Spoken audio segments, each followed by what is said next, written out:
You know when you get a cut, or a bug bite, or even just a sore throat?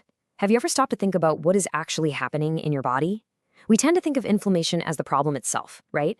But today, we're going to flip that script. We're going to look at inflammation not as a disease, but as this incredible, high-stakes story of your body's own emergency response teams springing into action. Let's get into it. And that really brings us to the heart of the matter. Is this whole process your body's best friend, this guardian angel rushing to your defense? Or can it become your worst enemy, a destructive force that actually turns on you?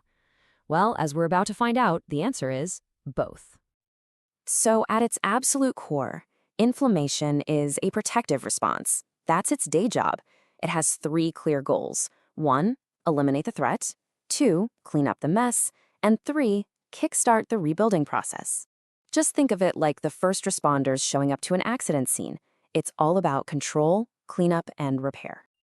Now, every emergency has to start somewhere, right? It starts with a 911 call. And in our bodies, that call is a signal that there's been an injury or an infection. So this first part of our story is all about what triggers that alarm in the first place. And what are these triggers? Well, they're pretty much everywhere. We're talking about anything from a bacterial infection or a simple paper cut to something way more serious like being exposed to a toxin. Heck, even something as tiny as a splinter is enough to sound the alarm, telling your body, hey, we need backup over here now. Okay, so once that alarm goes off, the response is incredibly fast and honestly pretty dramatic. This is what scientists call acute inflammation. But for our story, just think of it as the body's highly coordinated, on-the-scene emergency crew springing into action. You know the 5 classic signs, right? Redness, heat, swelling, pain, and loss of function. We think of them as problems, but they're actually tactical steps. The redness and heat, that's from increased blood flow. It's like the body's widening the highways to get emergency vehicles to the scene faster.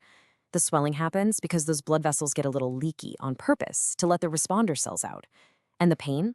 That's your body putting up police tape, cordoning off the area and telling you, hey, leave this alone. We're working here. This is so important. We need to totally reframe how we see that swollen, red, painful spot. It's not a sign that something's wrong. It's the exact opposite. It is visible, tangible proof that your body's elite team of healers is on the job and the solution is well underway. So how do those responders, our white blood cells, actually get from that bloodstream highway to the exact neighborhood where they're needed? It's this brilliant 4-step process. First, they marginate. They kind of move over to the shoulder of the road. Then they start rolling along the vessel wall, slowing down to look for their exit. Next is adheting, where they stick. They stop right at the correct exit ramp. And finally, transmigration. They literally squeeze through the cracks in the highway wall to get into the damaged tissue. It's an absolutely incredible navigation system. And once they've arrived, it's go time. Their main job is something called phagocytosis, which is basically a cellular version of Pac-Man. They just go around engulfing and digesting any invading bacteria, any dead cells, all the debris, just cleaning up the scene and neutralizing the threat. But what happens when the emergency isn't a simple vendor bender that gets cleared in an hour? What happens when it turns into a prolonged standoff? Well, this is where the story can take a much darker turn into something we call chronic inflammation. And the difference between these two is just night and day. Acute inflammation is like the SWAT team. It's fast, it's led by cells called neutrophils. They get in, neutralize the threat in a few days, and they get out. Job done. Chronic inflammation, that's more like a long, drawn-out detective case.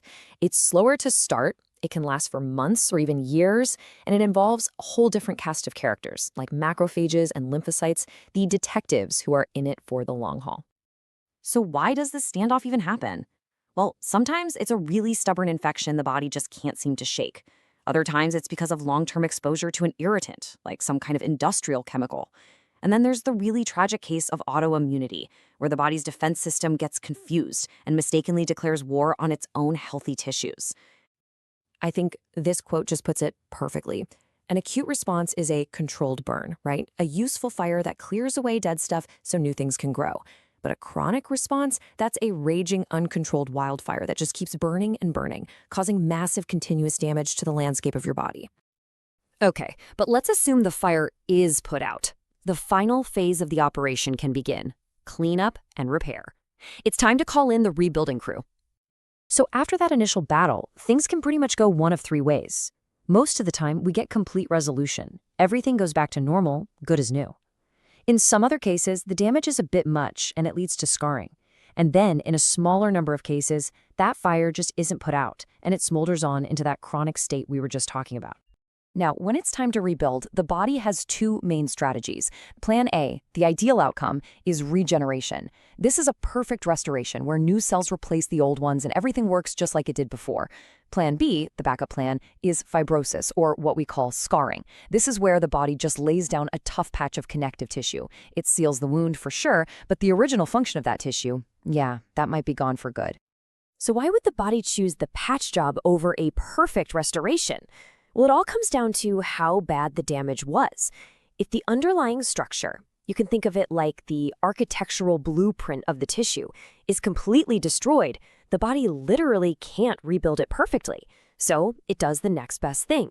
It creates a strong, durable scar to make sure everything holds together. And this whole journey just brings us right back to those two faces of inflammation. It's both things at once.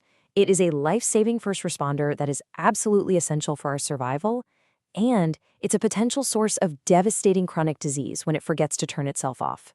It is the ultimate biological double-edged sword. And that leaves us with the final, really big thought to chew on. We've talked about inflammation as a fire. Acute inflammation is a controlled campfire. It keeps us warm, it's useful. Chronic inflammation is a wildfire. So the question becomes, how many of the major diseases we face today aren't really new problems at all, but are just the destructive result of an ancient, life-saving fire that, in our modern world, never gets the signal to go out?